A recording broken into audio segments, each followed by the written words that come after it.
ஜீவாட்டுடைய பார்வையாளர்களுக்கு வணக்கம். இன்றைய நேர்காணலில் சர்வதேச பகுப்பாய்வாளர், எழுத்தாளர் புதுமடம் ஹலீம் அவர்கள். தோழர் வணக்கம். வணக்கம் தோழர். தென்னாப்பிரிக்காவில் G20 மாநாடு நடைபெறுகிறது. அதில் அமெரிக்கா சார்பாக அதிபர் ட்ரம்ப் செல்லவில்லை. அதற்கு பதிலாக அதிகாரி அனுப்பி வைத்திருக்கிறார். அவர் நான் அதிகாரிக்கெல்லாம் கொடுக்க முடியாது, நான் கொடுத்தா அதிபர் ட்ரம்புக்கு தான் கொடுப்பேன்னு தென்னாப்பிரிக்கா அந்த அதிகாரியே வர்த்தி விட்டுருக்கு. இதை எப்படி புரிஞ்சுக்கணும்? ஏன் இவர் போக மறுக்கிறார்? அடுத்த முறை G20 அமெரிக்காவில் நடக்குது, இந்த முறை தென்னாப்பிரிக்காவில் நடக்குது. அதை தென்னாப்பிரிக்காவில் அறிவிக்கிறாங்க அடுத்த முறை அமெரிக்காவில்னு. அது ஒரு பெருமையான விஷயம் தானே. அதை ஏன் ட்ரம்ப் போய் அங்கே வாங்காமல் ஒரு அபிஷியல் அனுப்பி அவங்க உடனே அவமானப்படுத்தி அனுப்பியிருக்காங்க? ஏன் இது இல்லை, பொதுவாக இந்த G20 மாநாடு தென்னாப்பிரிக்காவில் ஜோகன்பர்க்கில் நடக்குது. வருஷம் வருஷம் நடக்கும். G20யில் மொத்தம் 19 நாடு உறுப்பு நாடு, 20 நாடு இல்லை. 20ஆவதாக இருப்பது ஐரோப்பிய யூனியன்.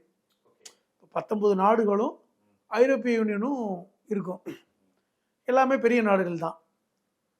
அர்ஜென்டினா, ஆஸ்திரேலியா, ரஷ்யா இருக்குது, சீனா, அமெரிக்கா, இந்தியா இருக்கிறோம், இந்தோனேஷியா, இது போன்ற நாடுகள்.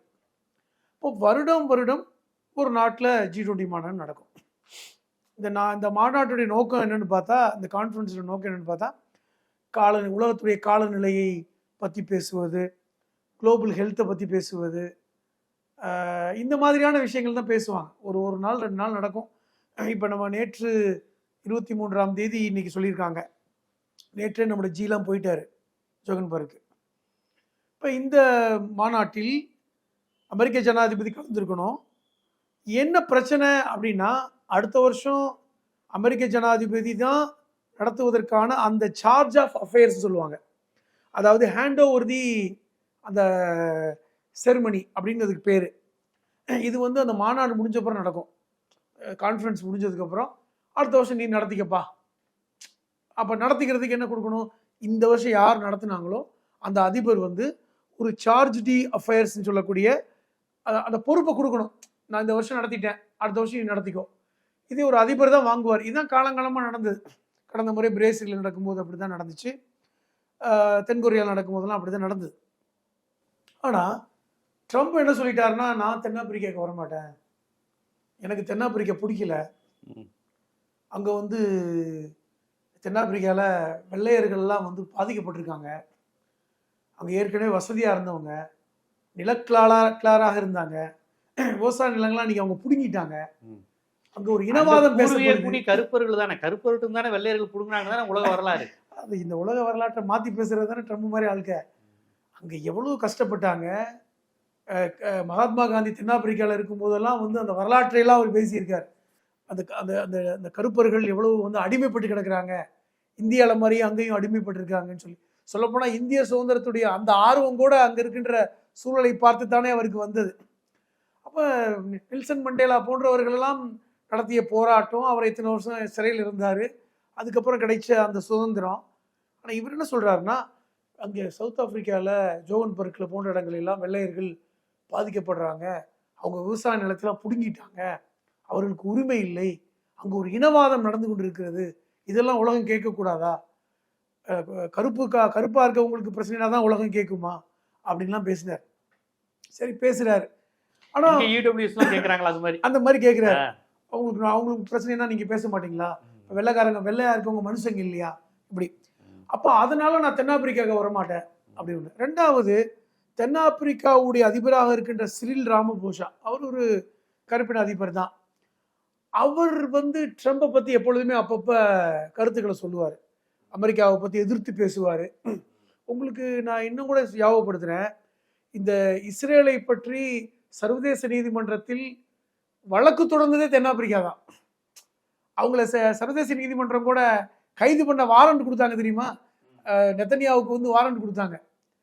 இவங்கெல்லாம் மனித உரிமை மீறல் காசால் நடக்குது, அங்கே மனிதர்களும் பெண்களும் குழந்தைகளும் கொல்லப்படுறாங்க, அதனால நெத்தனியாவு கைது செய்யப்படணும்னு சர்வதேச நீதிமன்றம் அந்த பிராது கொடுத்ததுக்கு காரணமே இந்த சிரில் ராமபோசா தான். அந்த கோபம்லாம் இவருக்கு இருக்கு. இவருக்கு என்ன தேவையில்லை வேலை? மற்றவங்களாம் சும்மா இருக்கும்போது இவர் ஏன் சர்வதேச நீதிமன்றத்தில் போய் இஸ்ரேலை பற்றி வழக்கு போட்டார் அப்படிலாம் கேள்வி கேட்டார். அதுக்கு என்ன பதில் சொன்னார்னா, இவருக்கு வழக்கு போடுறதுக்கு என்ன தகுதி இருக்குது? ஏற்கனவே தென்னாப்பிரிக்காவில் வெள்ளைக்காரங்கள்லாம் வந்து கஷ்டப்படும் போது இவர் மட்டும் செய்கிறது நியாயமா? இப்போ வெள்ளைக்காரங்களும் பாதிக்கப்படுறாங்கல்ல. இவரும் இனவாதம் தானே பேசினாரு. வெள்ளைக்காரங்களுக்கு வந்து நாடை விட்டு துரத்தணும், அவங்க இடத்த பறிக்கணும்னு. ஆனால் அங்கே ஏற்கனவே மண்டேலா காலத்திலே வந்து சட்டங்கள்லாம் போட்டாங்க. இந்த நிலக்கில் இருந்து நில உச்சவரம்பு சட்டம்லாம் இந்தியாவில் போட்டாங்கல்ல, அது மாதிரி ஒரு சட்டங்கள் அப்புறம் போட்டாங்க. ஏன்னா ஒவ்வொருத்தருக்கும் 1000 ஏக்கர் 2000 ஏக்கர் சொந்தம் இருந்துச்சுங்க. அது கண்டிப்பா உழைச்சு வாங்கினதா இருக்காது. ஒரு காலத்துல பறிச்சு வாங்கினது அவன் முன்னோர்கள் பறிச்சதா இருக்குல்ல. இங்க நில உச்சவரம்பு சட்டமும் கம்யூனிஸ்ட்ல அதானே சொன்னாங்க. இது எப்படி உனக்கு வந்துச்சு? அதான் சொல்ல போனா ட்ரம்போட பாணியில இந்த சிறில் ராமபோசாவும் ஒரு டேஞ்சரஸ் கம்யூனிஸ்ட். இந்த ஆளுகளே பிடிக்காது முதல்ல. இந்த கம்யூனிஸ்டும் இந்த வந்து அவருக்கு கம்யூனிஸ்ட்னாலே டேஞ்சர் பிடிக்காது. இடதுசாரி சிந்தனை, இந்த மாதிரி வந்து நக்சல் குணங்கள் இருக்குது. இதெல்லாம் வந்து எனக்கு தென்னாப்பிரிக்காவுக்கு வரதுக்கு இஷ்டமே இல்லை அப்படின்னு சொல்லும் பொழுது அதிகாரிகள் என்ன சொன்னாங்கன்னா, அப்படிலாம் செஞ்சிடக்கூடாது. G20 நாடுகளுடைய கவுன்சில் என்பது முக்கியமானது. ஏன்னா எல்லாருமே வந்து முக்கியமான அதிபர்கள். நம்ம ஜிலாம் வந்து முதலாள போயிட்டாரு, அவ்வளவு முக்கியமானது. அப்போ நம்ம பங்களிப்பு முக்கியம். அப்படிங்கும்போது என்ன சொன்னார்னா, ஏப்பா வெள்ளை மாளிகையில் யார் யார் வேலை இல்லாமல் இருக்கான் அன்னைக்கு? இந்த மார்க் டி டிலார்ட்னு ஒருத்தர் இருந்தான். அவனு ஒரு செயலாளர். அவன் வந்து வேலையே என்னன்னா வந்து வெள்ளை மாளிகைக்குள் வந்து நடப்பதை வந்து பத்திரிகை செய்தி கொடுக்குற வேலை தான் அவன் வேலை. இந்த மார்க் டி டிலார்ட் அனுப்புடான், அவன் சும்மா தான் இருக்காண்டு அவனை அனுப்பிச்சி வச்சிருக்காங்க. இப்போ மார்க் டிலார்ட் போய் ஜோகன்பர்க்ல இறங்கிட்டாப்ல. இந்த செய்தி வந்து இன்னைக்கு தென்னாப்பிரிக்க அதிபர் சிறில் ராமபோசாவுக்கு கடுமையான கோபம். ஏன்னா நான் வந்து அடுத்த வருஷம் நடக்கிற அந்த சார்ஜ் டி அஃபேர்ஸை வந்து இந்த ஈவெண்ட்டை கொடுக்க முடியாது, வெளிப்படையாக சொல்லிட்டாப்ல. ஒன்று ட்ரம்ப் வந்தால் கொடுக்குறேன், இல்லைன்னா வேற நாடு நடத்துங்க, இப்படிலாம் கொடுக்க மாட்டேன். இந்த ஹேண்ட் ஓவர் செரிமனியை நான் கேன்சல் பண்ணுறேன். ஏன்னா இப்போதைக்கு இந்த G20 இந்த நிகழ்வு வந்து முழுக்க தென்னாப்பிரிக்கா அதிபருடைய தலைமையில தான் நடக்குது. அவர் தான் தலைமை. இது ஒரு பெரிய சர்ச்சையாக போயிட்டு இருக்கு. ஏன்னா எப்போவுமே ஒரு G20 போனால் ஜாலியாக பேசுவாங்க. உலக நாடுகள் இருக்கின்ற காலநிலை மாற்றத்தை பற்றிலாம் ரொம்ப விவாதங்கள் நடக்கும். குளோபல் ஹெல்த்தை பற்றி நடக்கும். ட்ரக்கு எப்படி தடுக்கிறது, எப்படி வந்து உலகத்தை வந்து பண்ணுறது, இன்டலெக்சுவல் தளத்தில் எப்படி உலகம் இனி பயணப்படணும் அப்படிலாம் பேசினாங்க. கடந்த முறை பிரேசிலில் A1 டெக்னாலஜி பற்றிலாம் பேசினாங்க.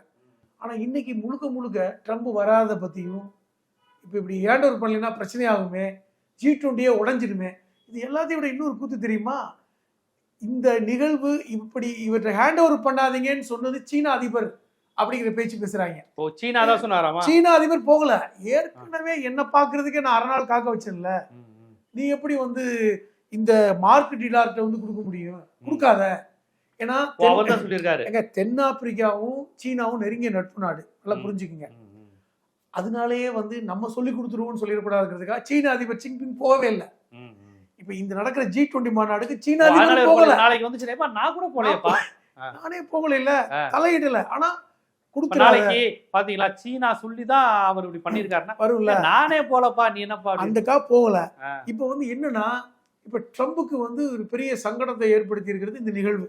ஏன்னா அவர் எதிர்பார்க்கல நம்ம அதிகாரி கையில கொடுத்துருவான். கொடுத்துருப்பா, என்ன பெரிய மாநாடா, அடுத்த வருஷம் நான் அமெரிக்காவில் நடத்திக்கிறேன், அதை மட்டும் அந்த சார்ஜ் டி அஃபேர்ஸை அந்த ஹேண்ட் ஓவர் செரிமனியை எங்கள் ஆளை வச்சு நடத்திக்கும். ஆனால் அடிப்படையில் வந்து தென்னாப்பிரிக்க அதிபர்கள்லாம் இந்த மாதிரி நினைப்பதில்லை பொதுவாக. ஏன்னா எப்பொழுதுமே ஆதிக்க சக்தியும் ஆதிக்க சாதியும் இந்த மாதிரி பார்ப்பாங்க. நம்மெல்லாம் சரி பெரிய விஷயமா எடுத்துக்கிறது இல்லை. அப்போ இந்த விஷயத்தை ஏன் தென்னாப்பிரிக்க அதிபர் இவ்வளோ சீரியஸாக எடுத்துக்கிட்டாருன்னா, இதில் ஏதோ ஒன்று நடந்திருக்கு அப்படிங்கிறது ரொம்ப தெளிவாக சொல்லிட்டாரு. நான் கொடுக்க மாட்டேன், இது நடக்காது. இதுதான் இன்னைக்கு G20 நம்முடைய பிரதமர் உட்பட அனைவரும் போய் உட்கார்ந்து பேசிக்கிட்டு இருக்காங்க. இதுதான் நடந்துகிட்டு இருக்கு. இது என்ன மாதிரி முடிவு வரும்னு தெரியல. ஏன்னா பொதுவாக ஒரு விஷயம், முக்கியமான விஷயம் என்னன்னா, இந்த G20 தாரக மந்திரம்னு ஒன்று இருக்கும்ல, எதுக்காக G20 அப்படின்னு, அதில் முக்கியமான 3 விஷயத்த சொல்றாங்க. ஒன்று சோலிட்டரிட்டி, அதாவது ஒற்றுமை. 2வது ஈக்குவாலிட்டி, சமத்தன்மை. 3வது சஸ்டைனபிலிட்டி, நிலைத்தன்மை.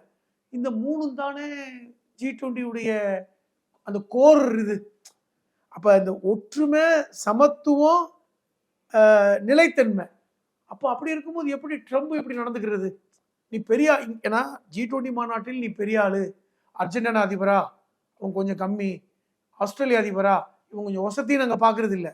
அங்க இருக்கின்ற இந்தோனேஷியா அதிபருக்கு என்ன மரியாதையோ அதுதான் அமெரிக்க அதிபருக்கும்.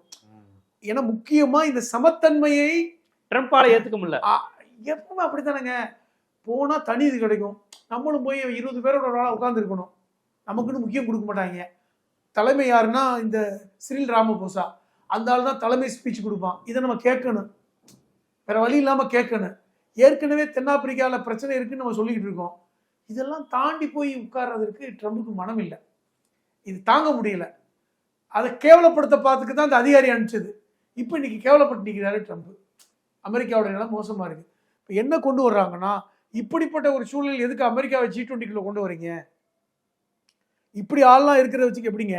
அப்ப நீங்க இந்த ஒற்றுமை சமத்தன்மையை விடுங்க, நிலைத்தன்மையோட இருக்கின்ற ஒரு G20ல ஈக்குவாலிட்டின்னு ஒன்று வச்சிருக்கீங்களே, அப்ப எப்படி அது சாத்தியமாகும்? அப்ப நம்மெல்லாம் ஈக்குவல் இல்லையா? 20 நாடு அதிபர்களும் எந்த விதத்திலையும் கூடுதலோ குறைச்சலோ அதிகாரம் அங்க அந்த வழி நடத்தப்பட மாட்டாங்க. இது இப்போ நீங்க ரெட் கார்பெட்ல விரிக்கிற மாதிரி மோடிக்கு ஒரு ரெட் கார்பெட்டு, ட்ரம்புக்கு ஒரு ரெட் கார்பெட்லாம் இல்லை. 20 அதிபர்களுக்கும் 19 அதிபர்கள், ஒன்று ஐரோப்பிய யூனியன் உடைய பிரதிநிதி, அந்த 19 அதிபர்களுக்கும் எப்படி ட்ரீட்மெண்ட் இருக்கோ எல்லாத்துக்கும் சமம். அதில் மாற்றமே இருக்காது. அப்போ அப்படி இருக்கும் பொழுது எங்களை அசிங்கப்படுத்துறாரு ட்ரம்ப். அதை நாங்கள் ஏற்றுக்க முடியாது. இப்போ இந்த வருட G20 தலைமை ஆளாக நான் சொல்கிறேன், நான் கொடுக்க மாட்டேன். அடுத்த வருஷம் நடத்திட்டு போட்டும், இல்லை நடத்தாமல் இருக்கட்டும். ட்ரம்ப் என் நாட்டுக்கு இதை வாங்கட்டும் அப்படிங்கிறத நீ கொடுத்துருக்காங்க. இது பெரிய ஒரு ஒரு ஒரு சென்சேஷனல் நியூஸ் இன்னைக்கு. இதுக்கு ட்ரம்ப் எப்படி? ஏன்னா ட்ரம்ப்புக்கு தினம் தினம் சென்சேஷன் தான். காலைல எழுந்துட்டு ஈவினிங் ஆனால் படுக்க போகிற வரைக்கும் அவர் செய்தி எல்லாமே இப்படி தானே இருக்குது. அது உலக அளவில், நாட்டு அளவில், ஊர் அளவில், வெள்ளை மாளிகைக்குள்ள அப்படிங்கிறதுல இன்னைக்கு வெள்ளை மாளிகையில் இருக்கின்ற ஒரு சாதாரண ஒருத்தரை அனுப்பிச்சு விட்டு போய் வாங்கிட்டு வாடா, அந்த நம்ம ராமபோசாட்ட போய் வாங்கிட்டு வந்துரு அப்படின்னா எவ்வளோ பெரிய ஒரு இலக்கரமான ஒரு விஷயம். நீங்கள் உங்களை எவ்வளோ தூரம் ஒரு டிகிரேட் பண்ணுறாரு. அப்போ இது இன்னைக்கு தூண்டி விட்டது யார் அப்படின்னா சீனான்னு சொல்கிறாங்க. உற்றாத அவங்க நீ இந்த மாதிரி நீ இப்போ நீ தான் தலைவர், நீ வைக்கிறது தான், நீ எடுக்கிற முடிவு தான், அப்போ நீ இதில் ஸ்ட்ராங்காக இருந்துரு, நான் நடத்த விட மாட்டேன் அடுத்த வருஷம் அமெரிக்காவில்னு சொல்லி நீ ஒரு ரெசல்யூஷன் பாஸ் பண்ணுங்க அப்படிங்கிற மாதிரி பேச்சு போகுது. இதில் நம்ம பிரதமர் உட்பட எப்படியெல்லாம் கருத்து சொல்ல போகிறாங்கன்னு தெரியல. இல்லை இது வழக்கம் போல் நீ பார்த்துக்கடா, நீ விடுறா, நீ விட்டுக்கடா, 2 பேரும் சமாதானம் வாங்கடான்னு சொல்கிறாங்களா என்னன்னு தெரியல. இதுதான் இன்னைக்கு நடக்கின்ற நிகழ்வு. ரொம்ப ஒரு முக்கியமான அரசியல். ஏன்னா தென்னாப்பிரிக்கா வெர்சஸ் அமெரிக்கா மட்டும் அல்ல, என்ன நீ எல்லாரோடையும் சமமா நடத்துவியா அப்படிங்கிற அந்த பாசிச மனநிலைக்கும், ஆமா இங்க வந்தா குப்பனும் ஒண்ணுதான் சுப்பனும் ஒண்ணுதான் பெரிய மகாராஜாவும் ஒண்ணுதான் அப்படிங்கிற அந்த மனநிலைக்கு நடக்கின்ற ஒரு பிரச்சனை. இந்தோனேசியா அதிபர் பக்கத்துல அமெரிக்க அதிபர் ஈக்குவலா உட்கார்றதா அப்படிங்கிறப்ப அவர் இதாகிறாரு, நான் பிக் பிரதர், நான் பெரிய அண்ணன், உலகத்தின் சண்டியர் நானு. ஈக்குவாலிட்டி தான் அங்க கோரே. அது அப்படியா எப்படி போவாரு அமெரிக்கா? என்னைய சண்டியரா ஏத்துக்கோன்னு ஓப்பனா சொல்ற ஒரு நாடு, நம்ம எல்லாரும் சரிசமம் சொல்லக்கூடிய ஒரு அமைப்பு அதை ஏத்துக்க மறுக்குது பாருங்க.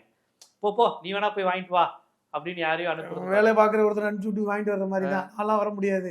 அந்த வீட்டு வாசல் நீ போய் மிதிக்க முடியுமா? அந்த வீட்டு வாசலை நான் எதுக்கு மிதிக்கணும்? என்கிட்ட வேலை பார்க்குற பொருத்தம் போய் வாங்கிட்டு வருவான். இது எல்லாமே என்ன மாதிரியான மனநிலை நினைச்சு பாருங்க. இந்த மனநிலையுடைய அடிப்படை உள்ளுக்குள்ள உங்களுக்கு என்ன இருக்கு? அப்ப நீங்க அவன் கருப்பேன், அவன் நம்மள்ட்ட அடிமையா இருந்தவன், அவன் என்ன பெருசா பண்ணிடுறான்? அந்த நிறவெறி தானே காமிக்க முடியுது. அது ஏற்கனவே ட்ரம்ப் மேல இந்த நிறவெறி. மோடி இதுக்கு எதுவும் கருத்து சொல்லியிருக்காரா? நம்மளால என்ன கருத்து சொன்னான்னு வெளியே வரல. கலந்துருக்காரு. நானும் போய் கலந்து, ஏன்னா அவர் எப்பவுமே G20 மாநாட்டை மிஸ் பண்றதே கிடையாது. அவர் கலந்துருக்காரு, இறங்கிட்டாரு அங்க போய்.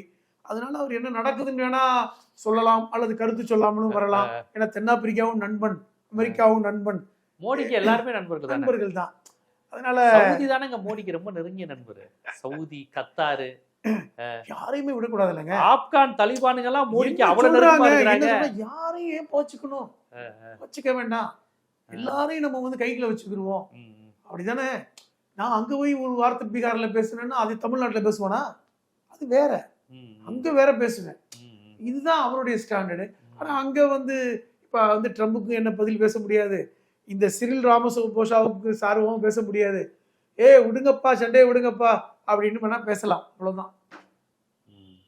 பார்ப்போம் இது எப்படி போய்கிட்டு இருக்கு, இது எப்படி பார்ப்பாங்க. அடுத்து ட்ரம்புக்கு ஒரு அடி மேல் அடி தான் தொடர்ந்து விழுகுது. ஒவ்வொரு இடத்துலையும், நாட்டுக்குள்ளேயும் அடி விழுகுது, பக்கத்து நாட்டிலேயே அடி விழுகுது, ஐரோப்பிய யூனியன்லேயும் அடி விழுகுது, ரஷ்யாவுடைய அடி, சீனாவுடைய அடி. இந்தியா மாதிரி நாடுகள் தான் ட்ரம்ப் எதுவும் சொல்லாமல் இருக்கு. என்ன பண்ண போறாங்க, அடுத்து என்ன நடக்குங்கிறத பொறுத்து வந்து பார்ப்போம். மிக்க நன்றி. நன்றி.